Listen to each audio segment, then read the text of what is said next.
speak in the name of one God, Father, Son, and Holy Spirit. Please be seated.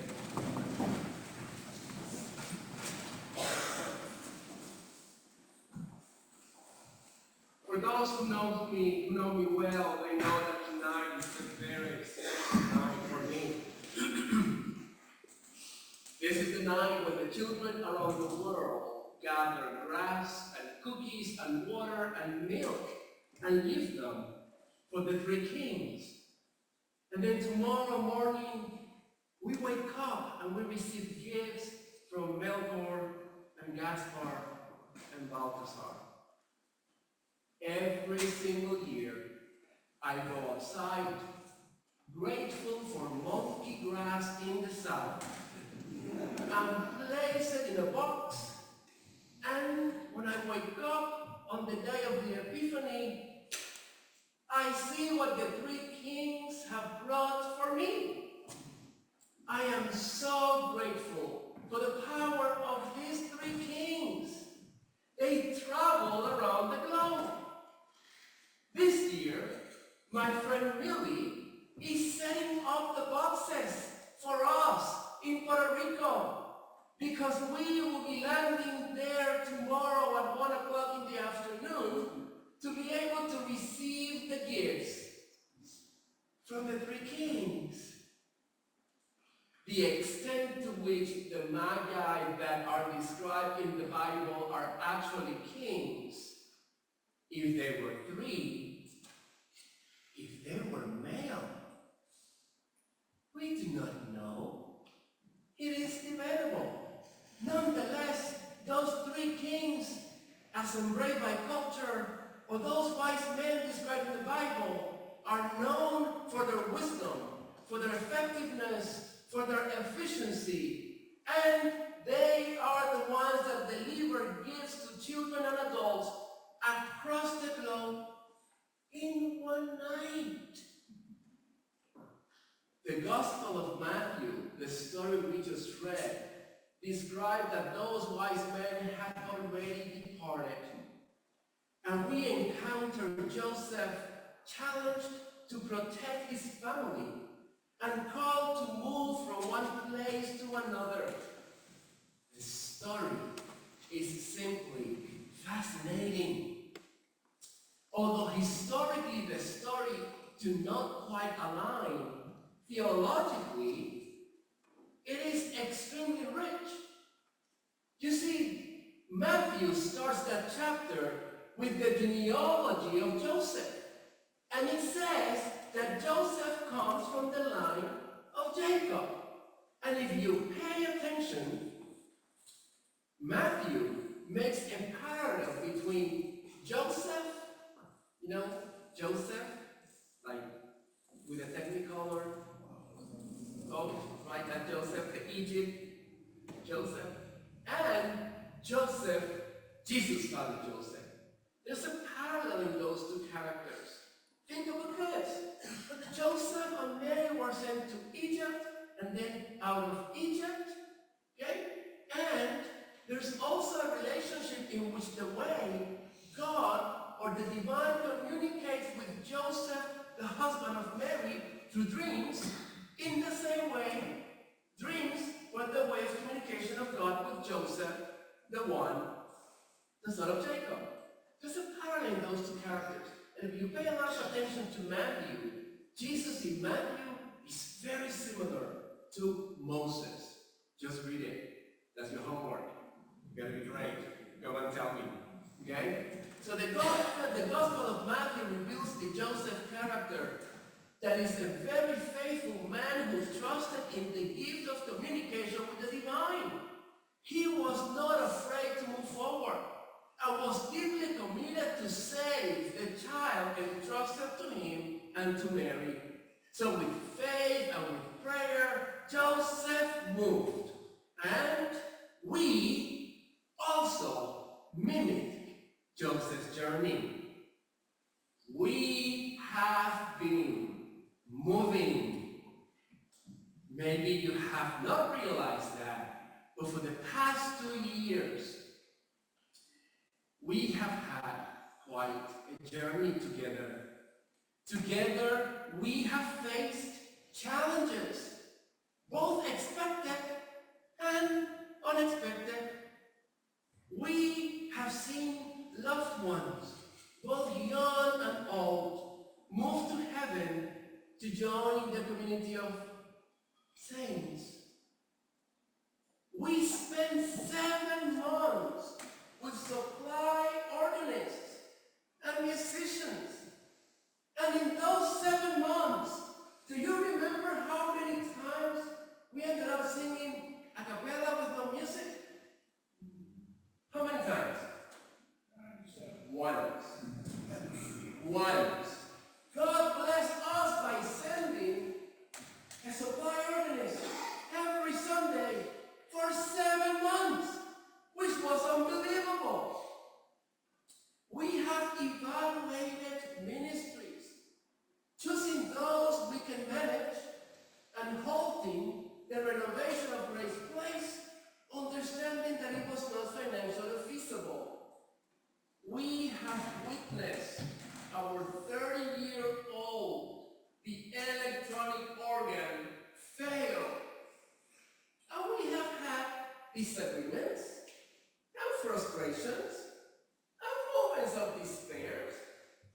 We even have had fleas. Yes, we have also experienced incredible moments of joy in this journey. We have repaired the building. We have celebrated baptisms and weddings and confirmations and reception in this journey. We have improved the sound system, thanks be to God. We have improved the music ministry, and today we have a full choir, which is exciting. We have raised funds for a century-awaited high organ, and we have received diocesan support. We have welcomed Deacon Marty. We have welcomed the training of Lisa as she continues to pursue her calling to the diaconate. We have prepared new lamps and torchbearers and crucifers, and you saw Amy today swinging that thing like she was an expert being prepared for her. Friends, we have walked faithfully, just as Joseph did. Faithfully. Our journey resembles the journey of the people of Israel.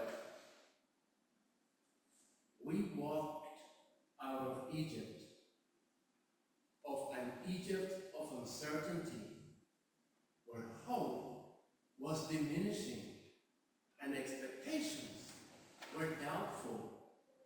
But we walked. We decided to walk together, and the waters, they parted.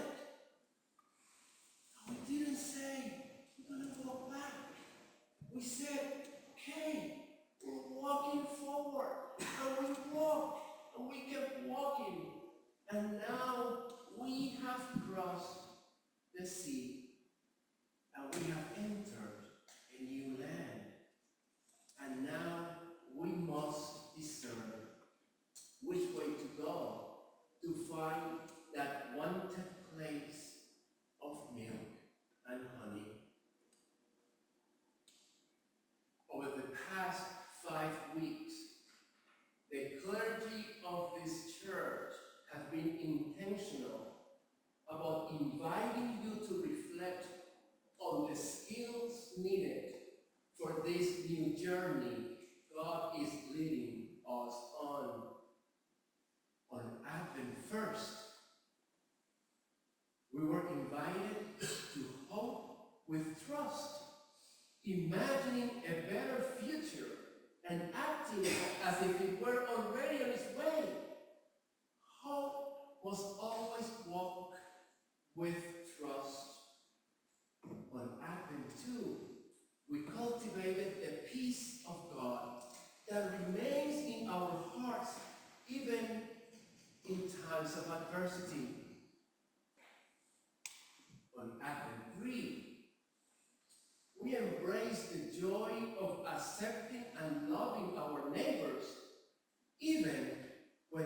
experiences abound.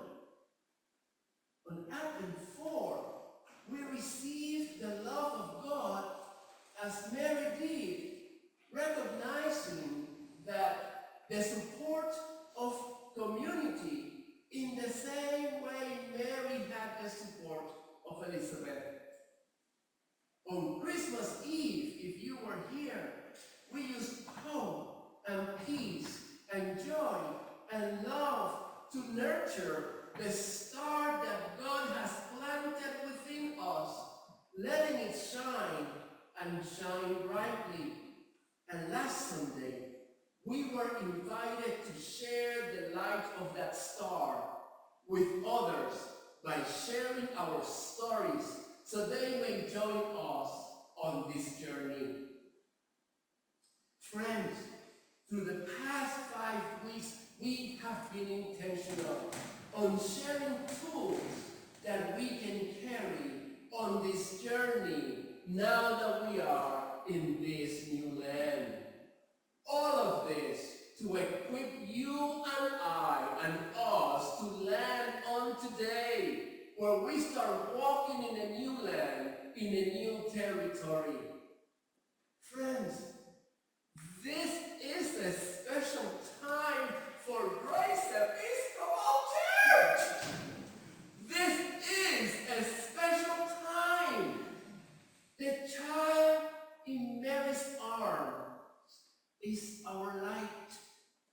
The light followed by the wise men. The light that nurtures the light within us. The light that will guide us throughout the new land.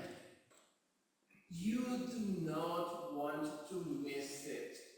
And you do not want your neighbors and your friends to miss it either. The gates have opened for us, and we are walking in. You do not want to miss what God has prepared for this congregation and for this community.